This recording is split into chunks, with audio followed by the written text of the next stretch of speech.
how you and I think, we're exploring the logic behind Aristotelian deduction. It's just fascinating to consider how one man's total obsession with categorizing the physical world literally birthed the very first formal system of human logic. I mean, sure, before Aristotle, people argued, they debated, they reasoned, but there was no universal, structural blueprint for exactly how to extract a true conclusion from a raw set of facts. Aristotle completely changed the game. Okay, let's start with a little puzzle. If all men are mortal and Socrates is a man, what is Socrates? It feels super intuitive to us now, right? You probably answered mortal in a split second, but I want you to actively think about the hidden machinery your brain just used to arrive at that answer. How do you actually know it's true? Well, today we're going to break down the mechanics of how Aristotle invented the intellectual software required to solve problems exactly like this one. Section 1. Pointing at the real world. To really grasp why Aristotle's logic was such a massive breakthrough, we have to look at the somewhat messy, abstract state of Greek philosophy just before he came along. Picture Raphael's famous 16th century fresco, The School of Athens. It perfectly captures this huge philosophical divide. Right in the center, you have Plato, the older teacher, raising his arm and pointing strictly upwards. He's gesturing toward the heavens, toward his theory of forms, which was this abstract, uncorrupted world of pure ideas. But right next to him is his student, Aristotle, and Aristotle is extending his arm horizontally, straight out. He's visually anchoring his philosophy in grounded reality. He's basically saying that truth isn't floating up in the clouds, it's found right here in the messy, physical, real world that we can actually observe. Section 2. The instrument of logic. That profound shift in perspective, from pointing up to pointing out, meant that Aristotle needed a brand new system to seek out the truth. What's really cool here is the name given to his collected logical works, the organon. It literally translates to instrument. You see, for Aristotle, logic wasn't just some static fact or a lofty theory. It was an active, working instrument. Think of it like a philosopher's magnifying glass. It was a practical, everyday tool explicitly built to extract absolute truth from a chaotic, confusing world. Section 3. Anatomy of a syllogism. Let's look at exactly how this logical instrument operated by checking out a style of argument he introduced in his treatise, The Prior Analytics.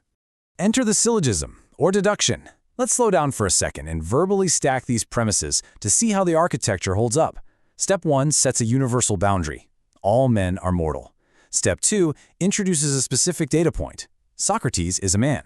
Because of the framework Aristotle just built, Step 3 is inevitable. Therefore, Socrates is mortal.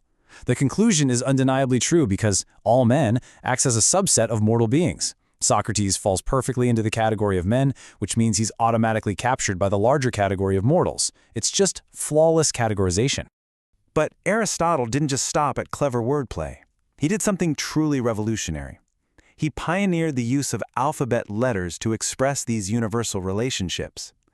Instead of just talking about men and mortality, he abstracted it into formulas like all A is B, or for particular premises, some A is B, therefore some B is A. By swapping words for variables, he essentially turned human language and debate into a systematic, math-like science. If your structure was sound, your conclusion was absolutely guaranteed. Section 4. Categorizing human knowledge. Now, here's the catch. To make these logical deductions actually work in practice, Aristotle first had to put everything in the universe into strict boxes. You can't say all A is B if you don't actually know what A and B are, right? This led to another treatise simply known as the Categories. Aristotle had this massive, almost overwhelming obsession with sorting the physical world. He determined that literally everything that exists can be placed within 10 distinct categories, things like substances, quantities, qualities, and 7 other specific groups. Establishing these definitions was the absolute prerequisite for his logical deductions. And this brilliantly illustrates his overarching goal, which he outlines in his posterior analytics. He realized that raw, unorganized data was totally meaningless without a theoretical framework. To Aristotle, true scientific knowledge isn't just hoarding a pile of facts. It's obtained by making a rigorous series of deductions from first principles or self-evident axioms. Section 5. The limits of deduction. But here's where the story takes a fascinating, pragmatic twist, because the real world is a bit messier than a perfect syllogism. Aristotelian scholar Jonathan Barnes perfectly captures this tension. He points out that Aristotle's logic could only really be used for a complete science, But when Aristotle traveled to places like Assos and the island of Lesbos to study marine and land animals, the science was far from complete. He couldn't just sit in an armchair and deduce facts about fish. The real world required endless, painstaking data collection first before any of those grand deductions could be made. It really humanizes his genius, doesn't it?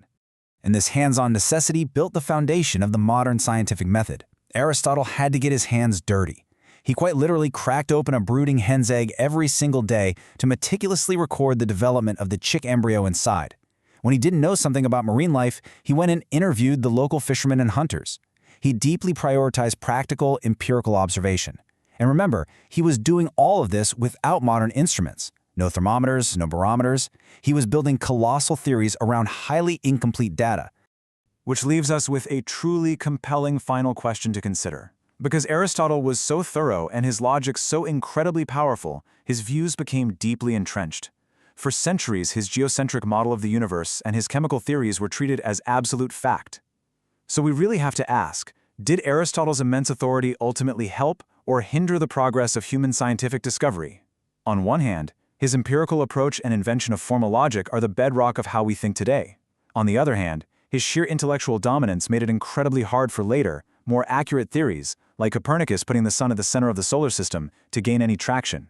It's a powerful reminder that even the greatest instruments of logic are only as good as the data we feed into them and the open-mindedness with which we use them.